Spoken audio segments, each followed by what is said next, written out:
Ini parah nih. Baru-baru ini beredar sebuah video kocak seorang bocah pelajar SMP kepalanya tersangkut di pagar pintu sekolah bikin ngakak warganet dan viral di media sosial. Video tersebut diunggah oleh akun Instagram bernama @viralyes pada Senin 8 Agustus 2022. Dalam video tersebut terlihat beberapa pelajar SMP sedang kebingungan dikarenakan tingkah nyeleneh dari salah satu temannya. Tampak seorang siswa kepalanya tersangkut celah pagar besi pintu sekolah. Terlihat siswa tersebut berusaha mengeluarkan kepala temannya.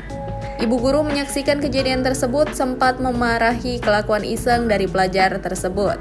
Video tersebut sontak membuat ngakak warganet dan menuai beragam komentar dari warganet. Ini parah nih.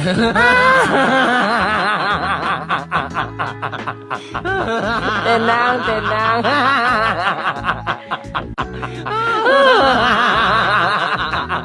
Terima kasih sudah nonton. Jangan lupa like, subscribe, dan share ya.